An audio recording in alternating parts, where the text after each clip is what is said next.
नमस्कार, मैं संजय शर्मा आप सभी का स्वागत करता हूं।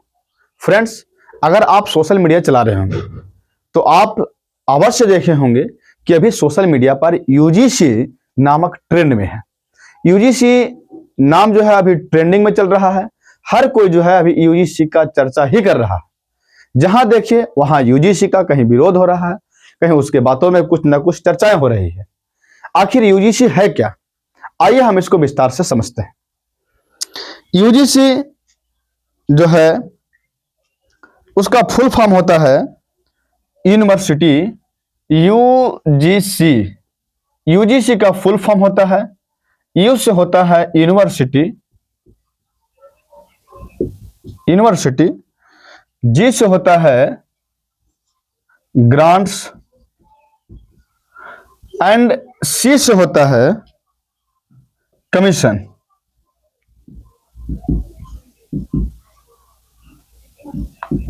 होता है। इसका अगर हिंदी देखिएगा, यूजीसी यानी यूनिवर्सिटी ग्रांट्स कमीशन, जिसका हिंदी होता है विश्वविद्यालय अनुदान आयोग। इसका हिंदी होता है विश्वविद्यालय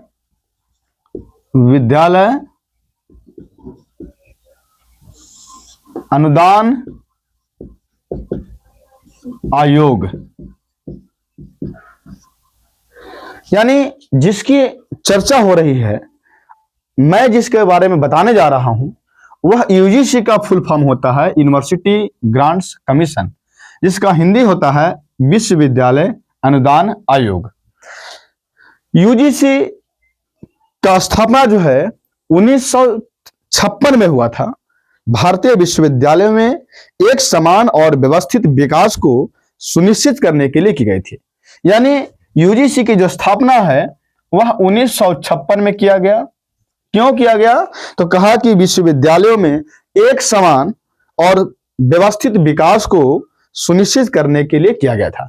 एक समान और व्यवस्थित विकास को सुनिश्चित करने के लिए किया गया था इसकी स्थापना। इसका अगर मुख्यालय की बात करेंगे तो यूजीसी का मुख्यालय है दिल्ली में है। इसका मुख्यालय दिल्ली में है। अब समझिए कि आखिर ये यूजीसी है क्या, जिसकी स्थापना 1956 में हुआ और आज जो है वो चर्चा में है। आखिर ऐसा क्यों? यूजीसी 1956 में तो बना, लेकिन यूजीसी के जो कानून है, जो नियम थे, उनमें बदलाव किया गया और इसे 2026 में फिर से चर्चा में ला दी गई। इस यूजीसी में कुछ बदलाव के साथ 2026 में इसको लागू किया जाना है। इसमें कहा गया कि इस यूजीसी के नए जो नियम है 2026 में बनाया गया, इसमें सामाजिक न्याय और समानता को बढ़ावा देने की दिशा में एक महत्वपूर्ण पहल है। कहा कि ये जो यूजीसी है, इसके नए नियम जो है वो सामाजिक न्याय और समानता को बढ़ावा देने की दिशा में एक महत्वपूर्ण पहल है। ये नियम विशेष रूप से अनुसूचित जाति, अनुसूचित जनजाति, ओबीसी, महिलाओं, दिव्यांगजनों और अल्पसंख्यकों वर्गों के खिलाफ किसी भी प्रकार के भेदभाव को रोकने पर केंद्रित है। यानी ये जो यूजीसी बनाया गया है, ये एससी, एसटी, ओबीसी, महिला, विकलांग एवं जो अल्पसंख्यक हैं, इनके साथ जो भेदभाव किया जाता है विश्वविद्यालय में, उच्च शिक्षण संस्थानों में, उस पर अंकुश लगाने के लिए, उस पर नियंत्रण कसने के लिए यूजीसी को लाया गया है। यूजीसी बिल 2026 में पुराने नियमों में बदलाव करके उच्च शिक्षण संस्थानों में समान अवसर सुनिश्चित करने की व्यवस्था की गई है। मतलब जो 1956 में जो यूजीसी बना था, उस यूजीसी में कुछ बदलाव किया गया और इस बदलाव के साथ 2026 में लागू किया गया, इसको लाया गया है। कहा कि जो उच्च शिक्षण संस्थानों में समान अवसर को सुनिश्चित करेगा। ये जो यूजीसी है, यह कहता है कि जो उच्च शिक्षण संस्थान है उसमें समान अवसर सुनिश्चित करेंगे, समान अवसर को बनाए रखेगा। कहा कि इसके तहत शैक्षणिक संस्थानों को इन नियमों का पालन करना अनिवार्य होगा। अर्थात यूजीसी के तहत जो भी नियम बनाए जाएंगे, उस नियम को, यूजीसी के नियमों के तहत जो है उच्च शिक्षण संस्थानों को, जो शैक्षणिक संस्थान है, उनको इसका नियम पालन करना अनिवार्य होगा। और यदि कोई संस्थान नियमों का उल्लंघन करता है तो उसके खिलाफ सख्त कार्रवाई की जाएगी। यानी यूजीसी के जो नियम है, इस नियम का अगर कोई उल्लंघन करता है तो उन पर सख्त जो है कार्रवाई की जाएगी। इस बिल का उद्देश्य सभी छात्रों के लिए न्याय संगत और समावेशी शिक्षा का वातावरण तैयार करना है। स्पष्ट इसमें कहा कि यूजीसी जो है वो कुछ और नहीं बल्कि जो दबे कुचले लोग हैं, जो निचले वर्ग के लोग हैं, जिनको अभी आगे बढ़ने के मौका नहीं मिला, जो आगे नहीं बढ़ पाए हैं, उन वर्गों के लिए यह बनाया गया है। वो विशेष तौर पर उच्च शिक्षण संस्थानों के लिए विश्वविद्यालय अनुदान आयोग बनाया गया है, जिसमें कहा कि सभी को समान अवसर दिया जाएगा, यानी हर क्षेत्र में जो है वो अवसर सभी का समान रहेगा। अर्थात इस बिल का उद्देश्य ही कहा गया है कि छात्रों के लिए न्याय संगत और समावेशी शिक्षा का वातावरण तैयार करना है। अब इसके बारे में कुछ और जान लीजिए। कहा जो यूजीसी एक्ट जो 2026 में आया, इसके तहत सभी उच्च शिक्षण संस्थानों के लिए भेदभाव रोकना अनिवार्य होगा। मतलब इस यूजीसी के तहत जो भी है, जो उच्च शिक्षण संस्थान है, उस संस्थानों के लिए भेदभाव को रोकना अनिवार्य होगा और हर संस्थान को इक्वल अपॉर्चुनिटी सेंटर यानी ईओसी इक्वल अपॉर्चुनिटी सेंटर स्थापित करना होगा। यह केंद्र शिकायतों की जांच करेगा, यानी इस तरह से जो ईओसी की स्थापना होगा, यह शिकायतों की जांच करेगा और छात्र एवं कर्मचारियों की सहायता के लिए 24/7 हेल्पलाइन भी संचालित करेगा। मतलब कहा कि इसके लिए जो उच्च शिक्षण संस्थान होगा वह ईओसी की स्थापना करेगा, अर्थात इक्वल अपॉर्चुनिटी सेंटर की स्थापना करेगा।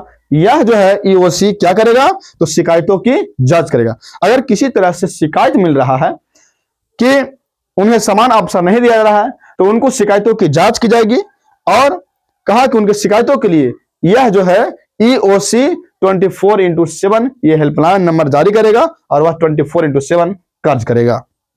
इन नियमों के जरिए यूजीसी उच्च शिक्षा संस्थानों में पारदर्शिता, जवाबदेही और सामाजिक न्याय को मजबूत करना चाहता है। अब आखिर बताइए कि इतना सब कुछ होने के बाद, अभी तक जो समानता की बात की जा रही है, इसमें इतना होने के बाद आखिर यूजीसी नियमों का विरोध क्यों हो रहा है? मतलब हर हाल में कहा गया कि जो पीछे छूट गया है, जो वर्ग पीछे रह गया है, उन वर्गों को उच्च शिक्षण संस्थानों में समान अवसर प्रदान करने का यह कार्य करेगा। लेकिन कुछ लोग जो है इन्हें सोशल मीडिया पर जो है विरोध प्रदर्शन कर रहे हैं, विरोध जता रहे हैं। आखिर ऐसा क्यों? यूजीसी नियमों का विरोध क्यों हो रहा है? आइए समझते हैं। कहा कि यूजीसी इस नियम का विरोध देश भर में देखने को मिल रहा है। मतलब पूरा देश में तहलका मचा हुआ है। जहां आप देखिएगा, सोशल मीडिया खोलिएगा, वैसा ही आपको यूजीसी नामक कोई ना कोई वीडियो लेकर पहुंच जाएगा। कहा कि यूजीसी जो है उसके देश भर में विरोध करने के लिए जो है वो तैयार है। पूरा देश भर में इसका विरोध हो रहा है। विरोध कर रहे लोगों का कहना है कि साल 2012 के नियमों में बदलाव की बात की गई थी। मतलब इस नियम में जो है यूजीसी, उसमें 2012 में इनके नियमों में कुछ बदलाव की बात किया गया था। वहीं नए संशोधित जो नियम है उसमें भेदभाव की परिभाषा में जाति आधारित भेदभाव को जोड़ दिया गया। कहा कि कुछ लोग जो विरोध कर रहे हैं उनका कहना है कि 2012 में इस नियमों में संशोधन की बात कही गई थी, बदलाव की बात कही गई थी, लेकिन अभी जो नया नियम जो बना है, जो बदलाव के साथ जो नया नियम लाया गया है, इसमें जातिवाद को विशेष तौर पर रखा गया है। मतलब जाति आधारित भेदभाव को इसमें जोड़ दिया गया है। यह कहकर के लोग जो है इसका विरोध कर रहे हैं। लेकिन वही कुछ लोग का कहना है कि इसमें सामान्य वर्ग अर्थात जो जनरल कैटेगरी के हैं, वो ऐसे छात्रों के खिलाफ आरोप लगाए जा सकते हैं। कहा कि इनका डर है कि जनरल कैटेगरी के जो लोग हैं, जो जनरल कैटेगरी के जो छात्र हैं, उनके विरोध में है या उनके खिलाफ में है जो आरोप किसी तरह से लगाया जा सकता है। इससे उनके लिए दिक्कतें और भी बढ़ सकती है और कॉलेज में अराजकता और भी बढ़ जाएगी। इसी के साथ कई लोगों का कहना है कि इन नियमों का दुरुपयोग भी किया जा सकता है। अर्थात जिस हिसाब से यहाँ पे SC ST OBC महिलाओं, दिव्यांगों और अल्पसंख्यकों को आरक्षण की बात किया गया है, समान अवसर की बात किया गया है। कहा कुछ लोगों ने कि इसके हिसाब से जो है इन नियमों के जरिए यानी यूजीसी के जरिए उच्च शिक्षण संस्थानों में जो है यहाँ पे जो जनरल कैटेगरी के जो लोग हैं उनके खिलाफ में इस नियमों का दुरुपयोग भी हो सकता है। सोशल मीडिया पर इसके विरोध में hashtag shame on UGC and hashtag UGC roll back जैसे हैशटैग चलाए जा रहे हैं। अब बताइए कि ये जो यूजीसी बना आखिर इतना जो है सोशल मीडिया पर नजर क्यों आ रहा है? क्योंकि लोग जो है इसको विरोध कर रहे हैं कि जो इसमें यूजीसी में कहा गया कि सभी को समान अवसर दिया जाएगा, एससी, एसटी, ओबीसी, महिला, दिव्यांग एवं जो अल्पसंख्यक हैं उन्हें उच्च शिक्षण संस्थानों में समान अवसर दिया जाएगा। इसको लेकर के जनरलों में जो जनरल कैटेगरी के लोग हैं उनमें डर की भावना पैदा हो गया है कि कहीं ना कहीं इस यूजीसी के नियम को लेकर के हम पर जो है आरोप, तरह तरह के आरोप नहीं लग जाए, इसको लेकर के यहाँ पे विरोध प्रदर्शन किया जा रहा है। आइए इससे संबंधित कुछ लोगों का सवाल है या आपके मन में भी कई तरह के सवाल आ रहे होंगे, ऐसे हम कुछ सवालों को देखते हैं और समझने का प्रयास करते हैं। एक सवाल है, कहा कि संस्थान नियमों का पालन नहीं करे तो क्या होगा? कहा कि अगर जो यूजीसी बिल है, जो यूजीसी जो नियम है, अगर इस नियमों का कोई संस्थान अगर पालन नहीं करे तब क्या होगा? कहा कि यूजीसी नए नियमों के अनुसार यदि कोई इन संस्थान इन नियमों का पालन नहीं करता है तो विश्वविद्यालय अनुदान आयोग को यह अधिकार है कि यूजीसी अनुदान रोक सकता है। कहा कि अगर कोई विश्वविद्यालय या कोई संस्थान, शैक्षणिक संस्थान अगर इस यूजीसी का पालन नहीं करता, इनके नियमों का पालन नहीं करता है तो उनका जो भी अनुदान गवर्नमेंट से आता है उनके अनुदानों को रोक दिया जाएगा अथवा इसके साथ साथ उनकी मान्यता निलंबित या फिर रद्द भी की जा सकती है। सोचिए, मतलब इस हिसाब से सभी उच्च शैक्षणिक संस्थानों को यूजीसी नियमों का पालन करना अति आवश्यक हो गया है। अगला सवाल है, यूजीसी बिल 2026 क्या है? देखिए, यूजीसी बिल 2026 जो है वह प्रस्तावित विधेयक है जिसे संसद में पास कर विश्वविद्यालय से जुड़े कानून में बदलाव किया गया है। यानी विश्वविद्यालय से जुड़े जो कानून है उनके कानूनों में बदलाव किया गया है। यह एक प्रकार का बिल है, प्रस्ताव है ना, प्रस्तावित विधेयक है। अगला है, यूजीसी एक्ट 2026 का मुख्य उद्देश्य क्या है?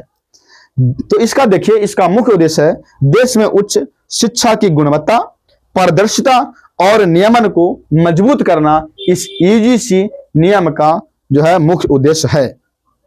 इसके साथ और भी कई सवाल हैं, जैसे यूजीसी के नए नियमों के तहत शिकायतों का निवारण कितने समय तक किया जाएगा? किसी ने कहा कि इस यूजीसी जो नियम है, इस नए नियम के तहत अगर शिकायत कहीं से मिलता है तो उस शिकायतों का निवारण जो है वो कितने समय तक किया जाएगा? अच्छा सवाल है, कहा इसमें लिखा गया है यूजीसी के नए नियम के तहत इक्विलिटी समिति को शिकायत प्राप्त होते ही, इसको हमने कहा ईओसी, जैसे ही इसको शिकायत प्राप्त होगा, कहा शिकायत प्राप्त होते ही 24 घंटे के भीतर जो है कदम उठाए जाएंगे। 24 घंटे के भीतर जो है उस पर जो है एक्शन लिया जाएगा। एक और सवाल है, समता समिति के सदस्यों का कार्यकाल कितने समय का होगा? इसके अंतर्गत यूजीसी के अंतर्गत या फिर ईओ के तहत जो यूजीसी के तहत जो भी सदस्य रहेंगे, अध्यक्ष रहेंगे, इन सबों का जो है, तो कहा कि समता समिति के सदस्यों का कार्यकाल कितने समय पर रहेगा? तो इसमें लिखा गया है कि समता समिति के सदस्यों का कार्यकाल 2 वर्ष का होगा। मतलब इसके तहत जो समता समिति के जो सदस्य बनेंगे उसका कार्यकाल जो है वो 2 साल तक के लिए रहेगा, जिसमें विशेष आमंत्रितों का कार्यकाल 1 वर्ष रहेगा और जो बाहर से जो विशेष आमंत्रित रहेंगे उनका कार्यकाल 1 रहेगा। बाकी आई होप आप इस बिल के बारे में समझे होंगे जिसको मैंने जिक्र किया। अब आप बताइए कि आप इस बिल के बारे में या फिर जो लोग इस बिल का विरोध कर रहे हैं उनके बारे में आप क्या कहना चाहते हैं? कमेंट बॉक्स में अपना राय जरूर बताएं। चलिए, धन्यवाद।